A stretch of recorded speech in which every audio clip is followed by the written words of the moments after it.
ஒரு வார்த்தையை கடந்து போகலாம். பிலிப்பியரின் புத்தகம் 2:13.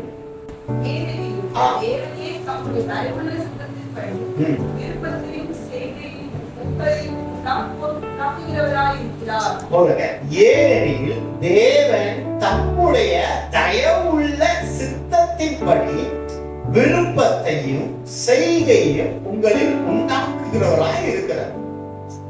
அப்போ அவருடைய விருப்பத்தையும் அவருடைய தயவையும் யாரு மேல காமிக்கணும்னு நினைக்கிறாரோ அவங்க மேலதான் ஆண்டவர் காமிப்பார். அல்லேலூயா.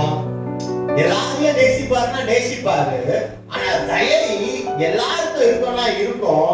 ஆனா சில பேருக்கு அதிகமா இருக்கும். அல்லேலூயா. சில பேருக்கு அதிகமா இருக்கும்.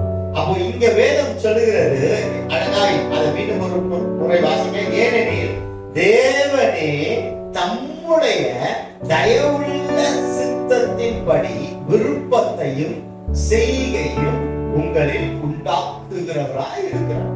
அப்ப அவர் தீர்மானிப்பாரா, இந்த மகனை இந்த மகளை நான் பயன்படுத்தணும், இந்த மகனை நான் சுத்திகரிக்கணும், இந்த மகனை நான் ஆசீர்வதிக்கணும், இந்த மகளை நான் நல்ல இடத்துல கொண்டு போய் நிறுத்தணும் அப்படின்னு என்ன பண்ணுவாரா, அவர் தயை வைக்கணுமா. மனுஷ தயை கிடையாது. மனுஷங்கிட்ட நம்ம அப்படி கொஞ்சம் கொஞ்சம் அட்ஜஸ்ட் பண்ணி கேட்கறதெல்லாம் செஞ்சோம், பிடிச்சதெல்லாம் நம்ம பண்ணோம்னா ஓகே, நம்ம தலையில செய்யலாம், எனக்கு ஏதாவது செய்யணும்னு சொல்லி செய்வாங்க. ஆனா ஆண்டவர் அப்படி கிடையவே கிடையாது. அவர் யார் மேல தயை வைக்கிறாரோ அவருக்கு தான் இறக்கமோ, அவங்களுக்கு தான் ஆசீர்வாதமோ இருக்கும். இல்லையா? அப்ப தயை பெறுகிற பிள்ளைகளா நாம இருக்கணும். ஒரு சிறுமி அவ தயை பெற்றவனா இருக்கிறார். இல்லையா? அப்ப இன்னைக்கு ஆண்டவர் அழகா நமக்கு கொடுக்கக்கூடிய ஒரு வார்த்தைன்னா, உன்னை நான் வழிகாட்டியாய் வைப்பேன். என் தயையை வெளிப்படுத்தி அநேகருக்கு வழிகாட்டியா வைப்பேன் ஆண்டவர் சொன்னார். அப்ப இன்னைக்கு அவர் தயை என் தலை மேல இறங்கும் என்றால், அவர் என்னை பயன்படுத்த வேண்டும் என்று பிரியப்படுவார் என்றால், நான் அநேகருக்கு வழிகாட்டியாய் மாறி வருவேன். இவ்வளவு நாள் நீங்க வழிகாட்டுறது எப்படி இருக்குன்னா, உங்க சுயபலத்துல, உங்க சித்தத்துல, உங்க இஷ்டம் போல நீங்க வழிகாட்டுவீங்க. அவங்க அப்பா கிட்ட நல்லா பேசுறாங்க, இந்த அங்கிள் கிட்ட நல்லா பேசுவாங்க, இந்த அங்கிள் என்கிட்ட பேச மாட்டாங்க, இந்த அங்கிள் கிட்ட நீங்க பேசவே கூடாது. இப்படிதான் நம்ம இந்த உலகத்துல இருக்கிறவங்களுக்கு வழிகாட்டுதல்களா இருக்கிறோம். ஆனா தேவனோ என்ன சொல்றாருன்னா, உங்க அப்பா கிட்ட பேசுறவர்கிட்ட பேசுறத காட்டிலும் உங்க அப்பாவை திட்டவர்கிட்ட நீ நல்லா பேசு. உன் அன்புல அவரு உங்க அப்பா கிட்ட நல்லா பேசுவாங்க. இதுதான் கிறிஸ்துவின் தயை. இந்த தயை ஒரு ஆண்டவருடைய பிள்ளைக்கு உள்ள மாறிடுச்சுன்னா, அந்த பிள்ளைகளுடைய ஆசீர்வாதத்தை உலகமே வந்து தடுத்தாலும் எடுத்துக்கொள்ள முடியாது. உலகமே தடுத்தாலும். அதனால நான் அடிக்கடி சொல்லுவேன், போராட்டங்கள் சொல்லிக்கிட்டு இருக்கேன். உங்க பிள்ளைகளுக்கு நீங்க சொத்து சேர்க்கிறது பெருசு நீங்க நினைக்கிறீங்க, ஓகே நல்லது, அது உலகத்தின் காரியம் சேர்த்துதான் வைக்கணும், இல்லன்னு சொல்லக்கூடாது, அது சேர்த்துதான் செயல்படுத்தி வைக்கணும். ஆவிக்குரிய சொத்து உங்க பிள்ளைக்கு நீங்க எவ்வளவு சேர்த்து வச்சிருக்கிறீங்க? உங்க பிள்ளைங்களுக்கு 1 லட்சம் சேர்த்து வச்சிருக்கீங்கன்னா கை தூக்கும், 50,000 கை தூக்கும், 10,000 கை தூக்கும், ஏதோ ஒரு குண்டு மணினாச்சோ அப்படின்னா கை தூக்குவீங்க. ஆவிக்குரிய சொத்து நீங்க எவ்வளவு சேர்த்து வச்சிருக்கிறீங்க? அந்த சொத்து என்ன தெரியுமா? நீங்கள் முழங்கால் படித்து தேவனை தேடுகிற நேரம் உங்கள் பிள்ளைகளுக்கு அந்த மணித்துளி நேரங்கள் சொத்துகளாய் சேர்த்து ஆசீர்வாதமாய் சேர்த்து வைக்கப்படும். நீங்கள் உங்கள் அன்பை விரோதிகளுக்கு காண்பிக்கிற நேரம், எத்தனை முறை உங்கள் அன்பை விரோதிகளுக்கு காண்பிக்கிறீர்களோ அத்தனை முறை உங்கள் பிள்ளைகளுக்கு அது ஆசீர்வாதமாய் மாறும். அல்லேலூயா, அல்லேலூயா. இப்ப இதுல பார்த்தா நம்ம மொத்த சர்ச்சும் ஜீரோ, பரவாயில்ல, ஜீரோ பரவாயில்ல. இன்னைக்கு நைட்டு ஜீரோ, இப்போ ஜீரோ. ஆனா ஒரு ஹீரோ பக்கத்துல வந்துட்டாருன்னு வச்சுக்கோங்களேன், நம்ம ஜீரோல இருந்து ஹீரோவா மாறிடுவோம். ஒருத்தர் வந்துட்டா, ஒரு கிராஸ் வந்துடுச்சுன்னா நான் ஜீரோ நிலையில இருக்கிற என்னை ஆசீர்வாத நிலைக்கு மாத்திடுவேன். அப்போ ஓடி ஓடி உலக பொருட்களை சேர்த்து வைக்கிறேன்னா, நம் பிள்ளைகளுக்கு ஆவிக்குரிய சொத்துக்களை சேர்த்து வைக்கிற பிள்ளைகள். பிள்ளை கண்ணால பார்க்கணும், எதை பார்க்கணும்? என் அம்மா அப்பா எப்படி குடும்ப ஜெபம் பண்றாங்க, என்ன சூழ்நிலையில வந்தாலும் குடும்ப ஜெபம் பண்றா நம்ம பிள்ளை பார்க்குதுன்னா, நாளைக்கு அதுக்கு கல்யாணம் ஆகி போனதுக்கு அப்புறம் அது வீட்டுல எவ்வளவு பிரச்சனை வந்தாலும் முழங்கால் படிட்டா, என் அம்மா அப்பா முழங்கால் படிட்டா அந்த பிரச்சனை போச்சு, அந்த ஜெபம் பண்ணிட்டதுனால எங்க குடும்பம் ஆசீர்வாதமா இருந்ததுங்கிற பார்வை அந்த பிள்ளைக்கு வரும் பொழுது நாளைக்கு அந்த பிள்ளையினுடைய வாழ்க்கையில பிரச்சனை வரும்போது தன் கணவனோட தன் மனைவியோட முழங்கால் படிட்டு வானத்துக்கு நேராக கையை அல்லேலூயா.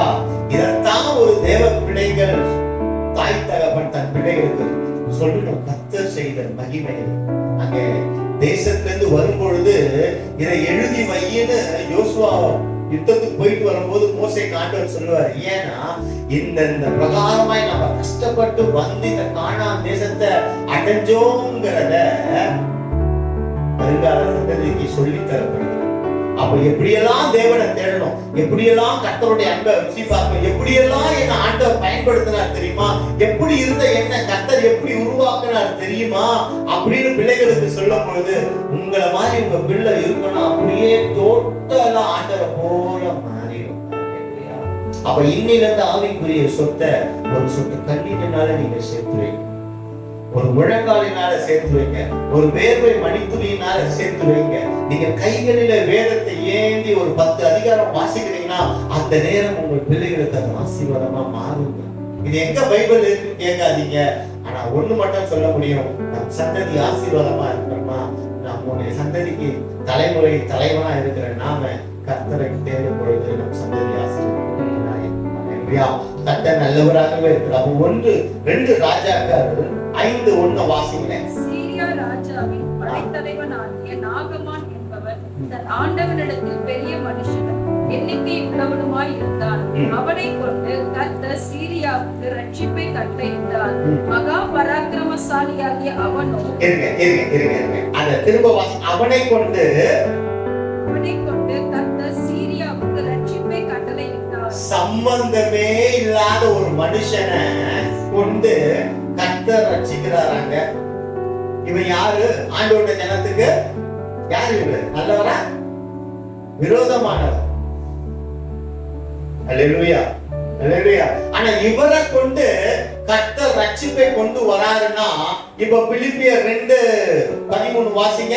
ஏனெனில் தேவன் தம்முடைய தயவுள்ள சித்தத்தின்படி விருப்பத்தையும் செய்கையும் உங்களில் உண்டாக்குகிறவராய் இருக்கிறார். தம்முடைய விருப்பத்தின்படி. அப்ப நாகமானுக்கு அவர் விருப்பம் வச்சுட்டார். நாகமான நான் ஆசீர்வதித்து அவர் நிமித்தம் ஜனத்தை ரட்சிக்கணும். அல்லேலூயா.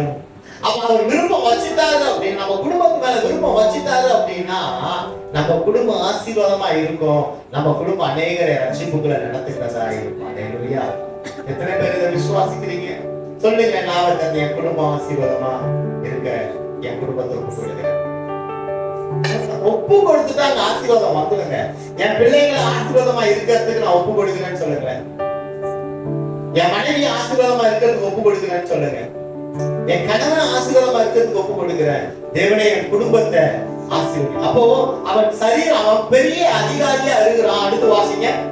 மகா பராக்கிரமசாலியாகிய அவன் குஷ்டரோகியா இருந்தான். குஷ்டரோகியா சரீரத்துல என்னவா இருந்தான்? குஷ்டம் பிடிச்சவனா இருந்தான். அது கியூரே பண்ண முடியாம இருக்கு. கியூரே பண்ண முடியாம இருக்கு. ஆனா அவன் யாரா இருக்கிறான்? மகா பராக்கிரமசாலியா இருக்கிறான். அவனை மீறி அங்க எதுவுமே செய்ய முடியாத வல்லமையுடையவனா இருக்கிறான். ஆனால் அங்கே அவனுக்கு சரீரத்திலே ஒரு நோவு, மனதிலே ஒரு நோவு உண்டாயிருக்கிறது. அல்லேலூயா. ஆனால் அங்க பாருங்க, ஆண்டவர் அழகா சொல்றாரு. 2வது எடுத்து வாசிங்க.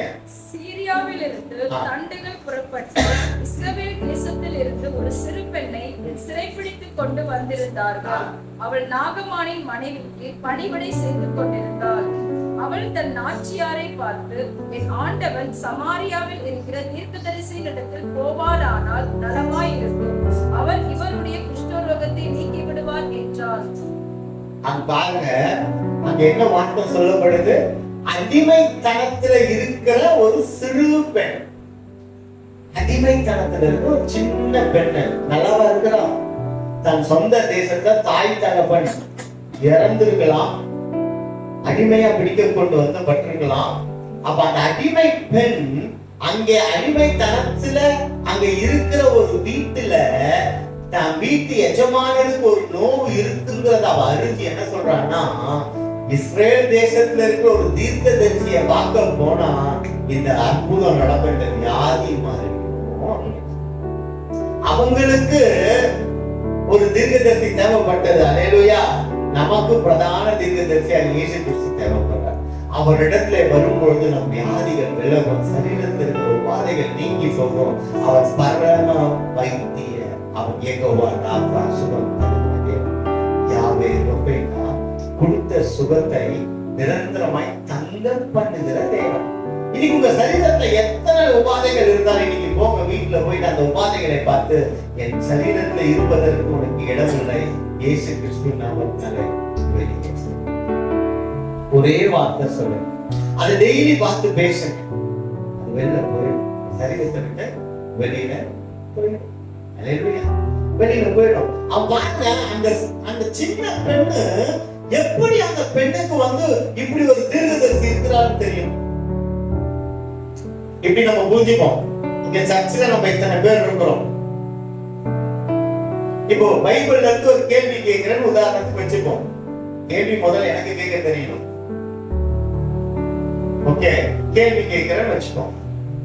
இப்போ இந்த கேள்வி கேட்கும் பொழுது இது பைபிள்ல இருந்து கேட்கப்பட்ட கேள்வியா? ஒரு கேள்வி கேட்கணும், இது பைபிள்ல இருந்து கேட்கப்பட்ட கேள்வியா, உலகத்துல இருந்து கேட்கப்பட்ட கேள்வியான்னு உங்களுக்கு தெரியணும்னா நீங்க முதல்ல பைபிள் படிச்சிருக்கணும். கரெக்டா?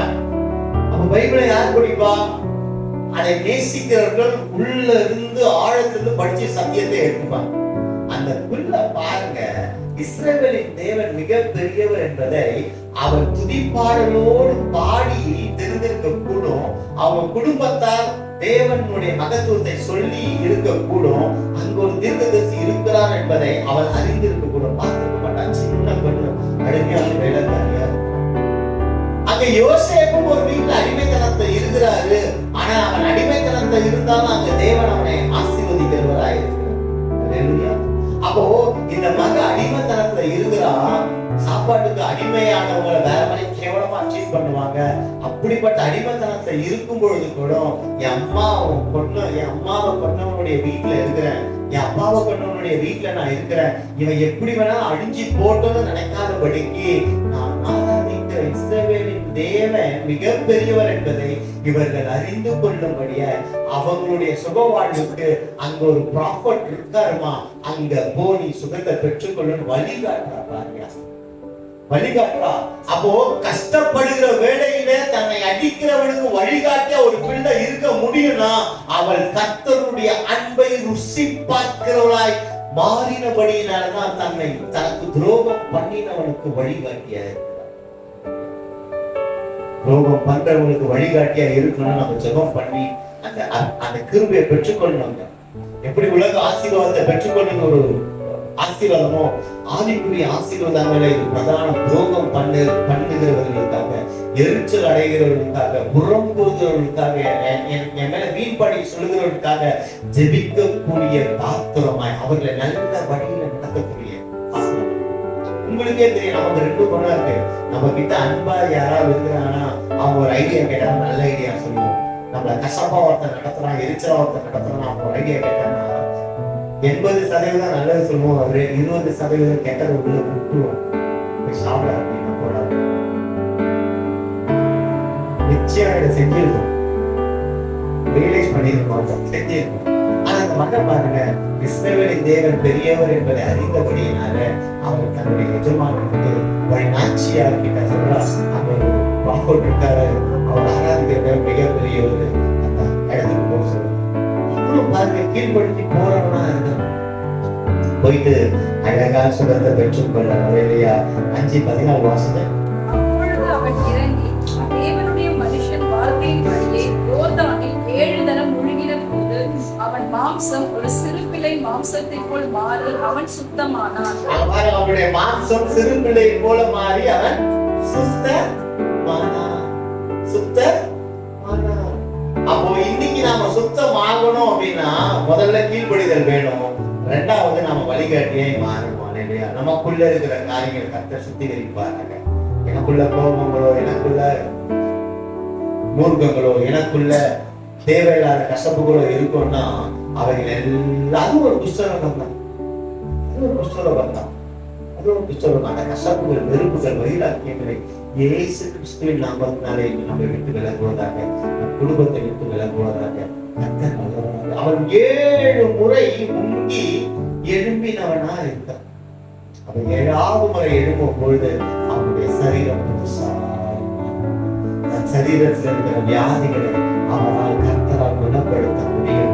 7 முறை முங்கும் பொழுது 6 முறை முங்கும் பொழுது நமக்குள்ளாக இருக்கிற பாவங்கள், குரோதங்கள், எண்ணங்கள், மன்னிக்க முடியாத குணங்கள் எல்லாம் யோர்தான் நதி கரையிலே யோர்தான் நதி கரையில போட்டுணும். அப்ப ஆண்டவர் சமூகத்தை அப்படியே தாழ பணிந்து முழங்கால் படிட்டு, ஆண்டவரே நான் ஒண்ணுமே இல்லை, 7 முறை நீங்க நைட்டு வீட்டுல போயிட்டு தலை வந்து தரையை தொற்ற அளவுக்கு ஆண்டவரே நான் மன்னிங்க, என் பாவத்தை மன்னிங்க, பிறரை மன்னிக்க முடியாத என் கோபத்தை தூக்கி எரிங்க, நான் யாரையாவது நான் எரிச்சலா பாப்பனா என்னை தூக்கி அந்த எரிச்சலை என்னிலிருந்து தூக்கி எடுங்கன்னு 7 முறை நீங்கள் ஒரு முறையும் முழங்கால் படிட்டு, அதுக்கு பேர் அவதான் சொல்லுவாங்க. கர்த்தர் சுத்தமா சொல்லி தரேன்.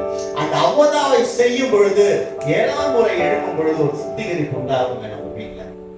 இன்னைக்கு போங்க, நைட்டு போயிட்டு ஒருத்தரா குடும்பமா பண்ணாலும் சரி, தனித்தனியா பண்ணாலும் சரி, 7 முறை ஆண்டவரே இந்த காரியம் என்னை விட்டு விலகட்டும், எந்திரிங்க. ஆண்டவரே இந்த காரியம் விட்டு விலக எந்திரிங்க. இப்படி 6 முறை பண்ணி 7ஆம் முறை நீங்கள் பண்ணி எழும்பும் பொழுது யாரு மேல கசப்பு வச்சீங்களோ அவங்களுக்காக ஜெபிக்கக்கூடிய பாத்திரமாய் மாறிடுவீங்க. யாரு மேல வெறுப்பு வச்சிருக்கீங்களோ அவங்களை நேசிக்கலாய் மாறிடுவீங்க. யாருகிட்ட பேச முடியாதுங்கிற வைராக்கியம் கொண்டு இருந்தீங்களோ அவங்களை தேடி போய் பேசுறதா இருப்பீங்க. சிரிக்கவே முடியாம இருப்பீங்க. ஆனால் உங்களை பார்த்தால் அநேகருக்கு சந்தோஷம் வரும்படியான பாத்திரமாய் கர்த்தர் உங்களை மாற்றுகிறவராய் இருக்கிறார். அல்லேலூயா. அவர் நல்லவர். அவர் பாதத்திலே காத்திருக்கும் பொழுது 7ஆம் முறை அவன் எழும்பும் பொழுது அவன் சொஸ்தமானான். 7ஆம் முறை